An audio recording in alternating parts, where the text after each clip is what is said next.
but I feel at peace now. So thank Jesus for that. I had some people pray for me. I feel better now. That's a good plan, by the way. If you ever do wake up feeling anxious, get some people to pray for you. Anyway, so we're going to talk about something called church planting.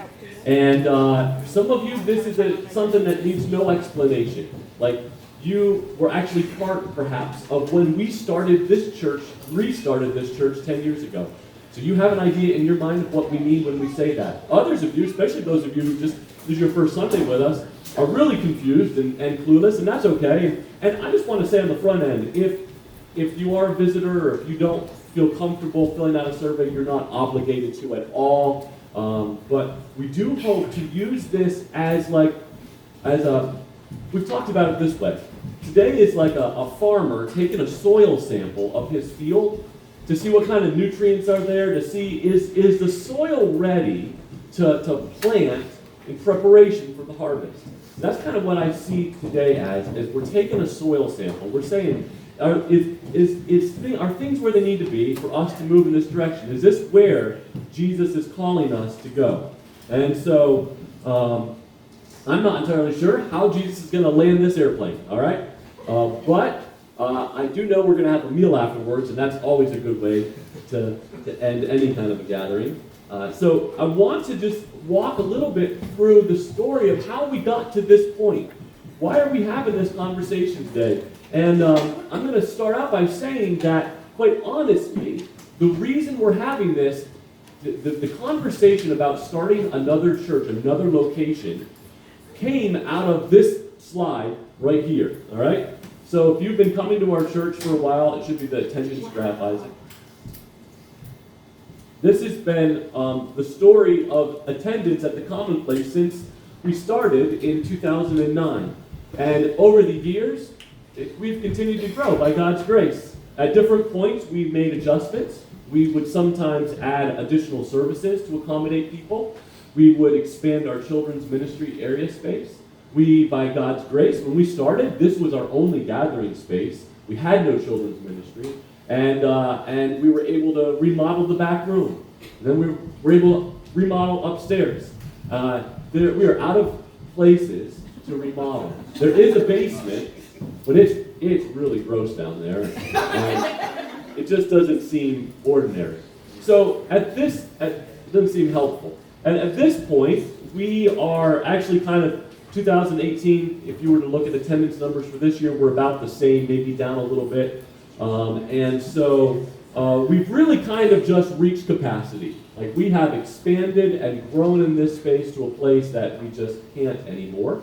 And this led us to start asking some questions, because obviously the mission that God gave us to reach people with the message of Jesus has not stopped. He didn't say to us, whenever your church is full, you're done. Like, just relax, enjoy the ride, and don't worry about anyone else. Obviously, the mission is still there.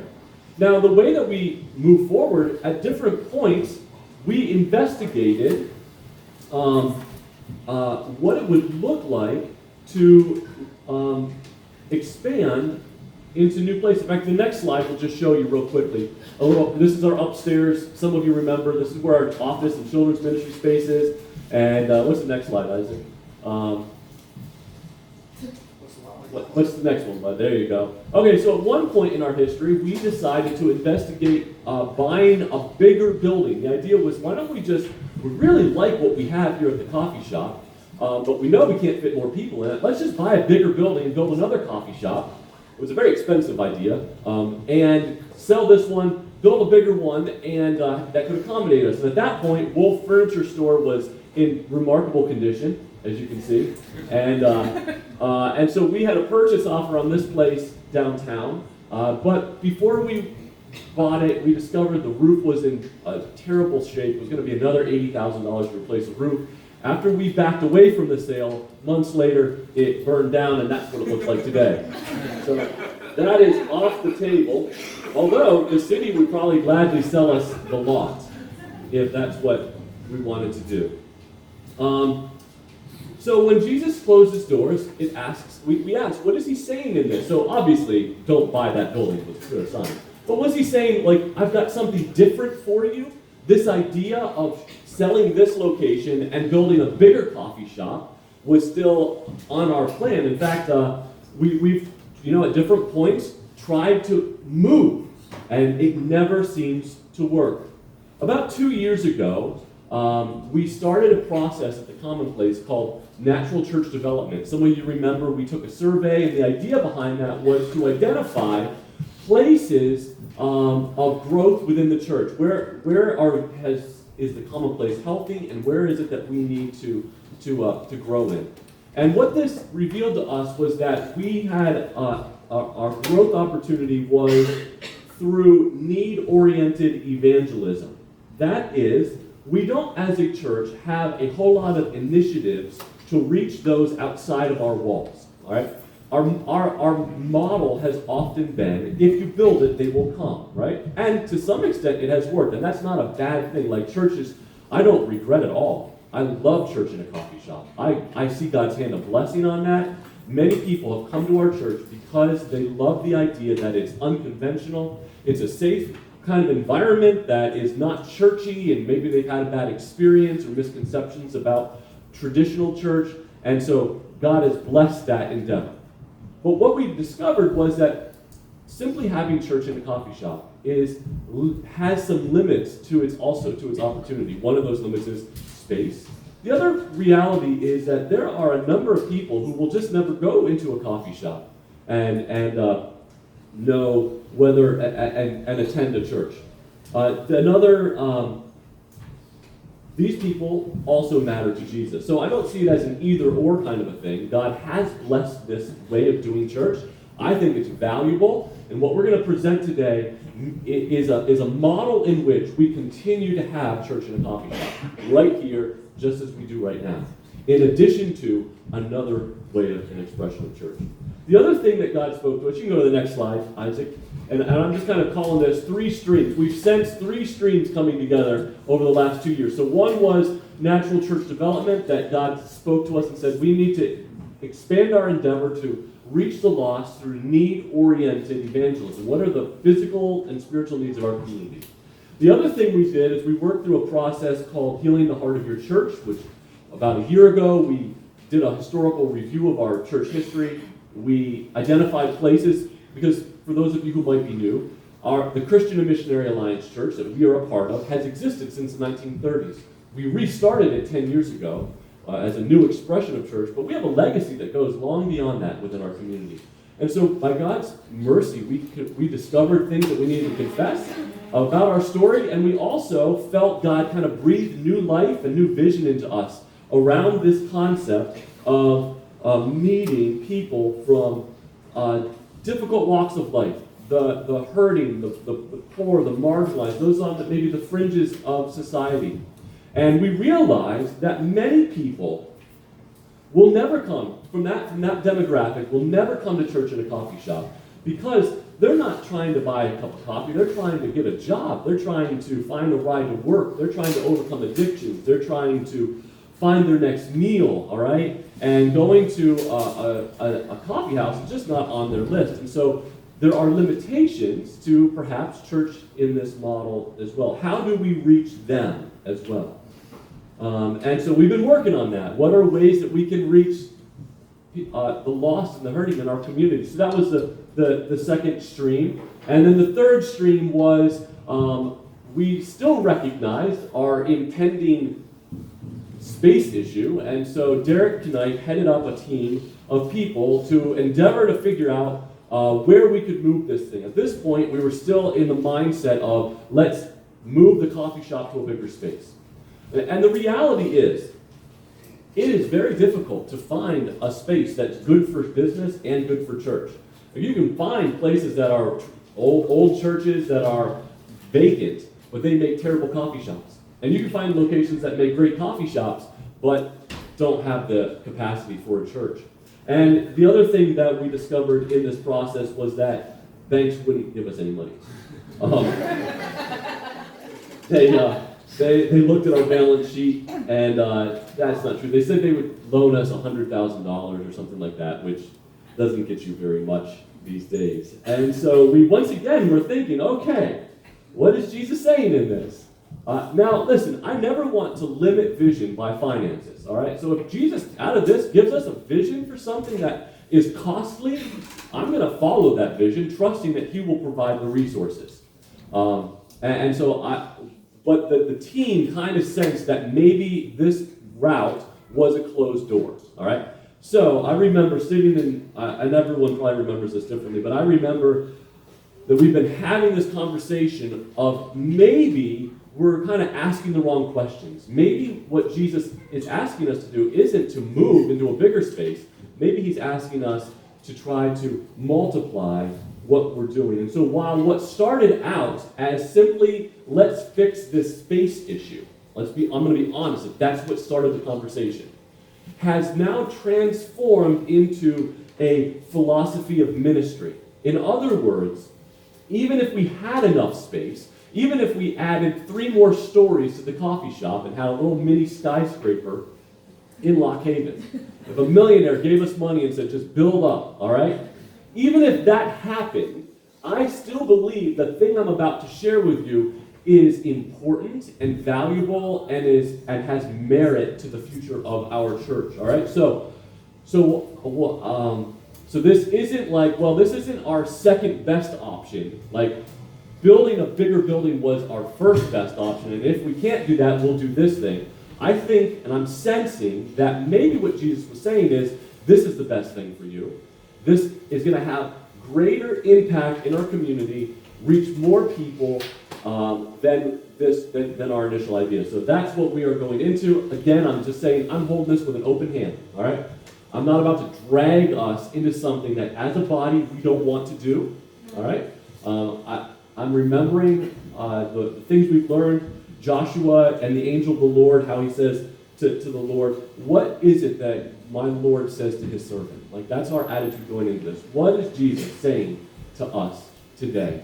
What is he leading us into? We believe, if you were to ask me, I think this is what he's leading us into. But I want to hear from you. And there's going to be questions on this survey that we're saying, what has Jesus been saying to you? Now, let me just explain a little bit more, because I'm sure you've got questions. And at the end of this, a number of people are going to share. We've had a team of people working on this presentation. I'll introduce them shortly.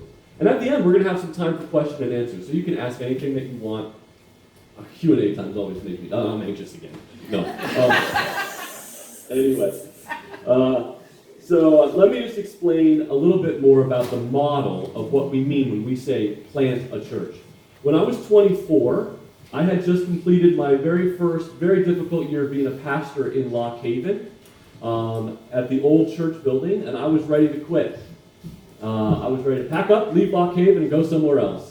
But during that year, God did something in my heart and Sarah's heart that gave us a burden for our city. And while we were ready to stop doing church the way we had been doing it, we still sensed God wanted us to do ministry in this community. And so church planting grew out of a love for our city and a desire to see people come to Jesus and a healthy church emerge. That was our heartbeat for what we now have today here at the Commonplace. That burden is what carried all of us, many of you joined early in those years, through difficult years of ministry.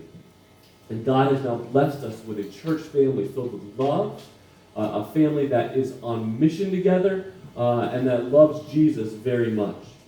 Now, one option 10 years ago was that we thought about was to simply disband our church at the old building and just say, guys, the life of this church has come to a conclusion. We bless you to go find new churches to be a part of, but we didn't do that. We sensed that God wanted us to do a new thing. Even though there were many churches in Lock Haven that love and teach the Word of God, we sensed that there was still opportunity for people to know Jesus through this expression of church.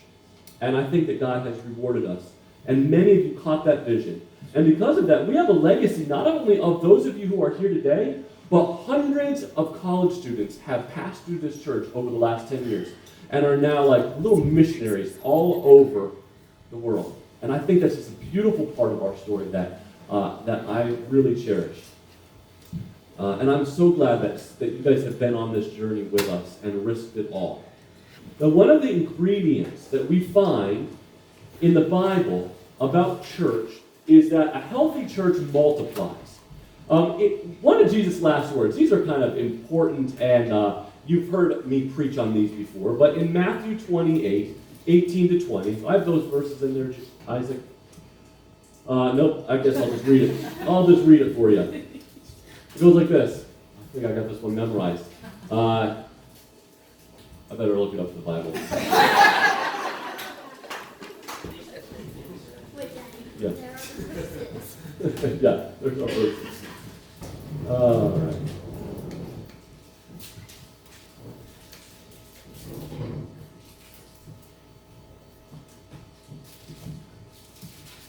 Matthew 28. Jesus came to his disciples and said to them, "All authority in heaven and on earth has been given to me. Go therefore and make disciples of all nations, baptizing them in the name of the Father, and the Son, and the Holy Spirit, teaching them to observe all that I've commanded you, and behold, I am with you always to the end of the age." So those are the actual last verses of the book of Matthew. This idea that in the heart of Jesus was that his church would expand, not just in Jerusalem, but across the globe. So then we asked ourselves, well, how did the disciples apply that? What did they do? Did they, and I think if you, can you just imagine, this would be a funny scenario, it didn't happen this way, but if the way the disciples interpreted Jesus' words was to just build a great big temple in Jerusalem, and as more and more people came, it just kind of grew. As we reached the 21st century, we added an airport, and there were multiple non-stop services all week long. As the internet age boomed, you could live stream services from Jerusalem, which you probably can still do this day.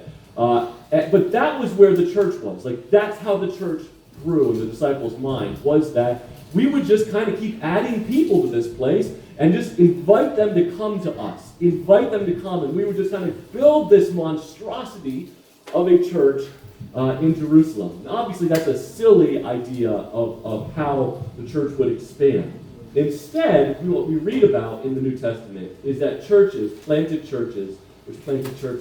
and Christians went into new regions and started churches. In Acts, the way that Paul would often go to a new city is he would start a church. It didn't look like a coffee shop, it didn't look like a cathedral, it just looked like a bunch of Christians meeting in somebody's house. And after they got to be too big in that house, they would go meet in somebody else's house, and then somebody else's house. And so when Paul would write to churches in the New Testament, to the church in Corinth or Ephesus, he wasn't necessarily writing to a big body of believers who meet every Sunday together in a cathedral, but rather to a network of churches within a city who had a common unity around Jesus, but who probably met in a multitude of homes. One of the best ways to reach the lost is by multiplying and not simply building bigger churches. In fact, studies confirm, you can go on that slide, Isaac, that the average new church gains 1/3. Oh, Sarah? Sorry. Where'd you go? All right. The average new church gains 1/3 to 2/3 of its new members from the ranks of people who are not attending any worshiping body, while churches over 10 to 15 years of age gain 80 to 90% of new members by transfer from other congregations. In other words, there is something that happens that's beautiful and powerful when a church is planted that draws unbelieving people, unchurched people to it in a way that existing churches, for some reason, don't seem to do. Our existing, aging churches, while they're beautiful expressions, and we continue to want to have church at the coffee shop, tend to attract Christians from other churches. Whereas new church plants grow primarily and frequently from conversion growth, people who are not attending any church at all. And we want to be a church that reaches lost people. Again, let me say this. That mission is not up for debate, all right? We're not here to decide, should we continue to reach lost people or not? That's set in stone for us. If we ever stop wanting to reach people with the gospel, then I am out of here. I am just saying, let's discern how we are supposed to be on mission. J.D. Greear says that a church that's not on mission, I thought this was interesting, is just a bunch of disobedient Christians spending time together. I like touch it, right? A church that's not on mission. And thank Jesus, we are a church, I believe, on mission. Like, we love our community, we love the lost, and we want to reach them. What we're trying to discern today is how we are to be on mission. When you look at the Bible, I'll be honest, you're going to find a lot of things about what makes up a church. Ingredients like love and community and unity and commitment to God's word, discipleship. But what you won't find when you look at the Bible are exact building plans. By intention, God allows great creativity in what a church looks like physically. In the world right now, there are house churches and there are mega churches, both of which bring great delight to the heart of Jesus, both of which preach the gospel. There are churches that meet in cathedrals and churches that are meeting in parks outside. Every church matters, okay? So I want to be very clear on the front end that what I'm saying is not, this is a better kind of a church expression. God has blessed many churches in our community through different ways. We're simply saying we think this is what Jesus is calling our church into. There are also unhealthy reasons to plant a church, all right? One of those is more of a defiant kind of an attitude. Some churches start out of conflict. In other words, I don't like the way that my church is, and there's a split, and then a bunch of Christians go and start their own church out of a sense of animosity and like, we just don't want to be a part of that body anymore. And that's a poison that just seeps into the DNA and the fabric of a church, and that's not a healthy way to launch a new church. Another way to start a new church would be just out of reluctance, and that could be a temptation for us. Well, I guess we could do this. I don't really want to, but I do understand we're running out of space. So, all right, we'll start this. Hopefully the people I don't know are the ones that leave to go start the new church. And we don't want that to be our attitude either. If we go down this endeavor, down this road, it needs to be that we are joyful participants, excited about the mission that God is calling us to. We have to recognize that think about it, guys, we have something really beautiful here at the Commonplace. There's a reason that our church has existed, and so many people have come to faith, and we've had such a beautiful impact in our community. What we're saying is, let's take that really good and healthy DNA, and let's plant that healthy seed somewhere else so that another church can also flourish with the same kind of values and missions that we do as well. We think that that can have greater kingdom impact than simply building a larger space. So, it also, when we plant a new church, it expresses that we care for the kingdom even more than our own tribe. And the other thing that's a natural result of church planting is you gain new ideas and innovation, new creative Christian leaders in Lock Haven, and there is momentum that takes place. So, let me take you, if you look at your sheet here, at this point, let me just pause and bring you to question number one. We as a church planting team, we pored over these questions and said, what should we keep, what shouldn't we keep? This is a question we felt was valuable. And this question is, what has the Holy Spirit been saying to you as you've been praying about the Commonplace and the possibility of planting in another location? Maybe the Holy Spirit hasn't said anything, and that's okay, all right? But maybe you've had some thoughts, maybe you've had some hesitations, maybe you've had some ideas that don't even make, you're not even sure how it fits in, but you think you need to write it down. Go ahead and write it down. That's kind of how God often speaks to us. We've been talking particularly about discernment for the last 3 weeks, and so this is an area where maybe over the last 3 weeks in particular, you've just sensed God's given you a heart for something, and you feel the need to write that down.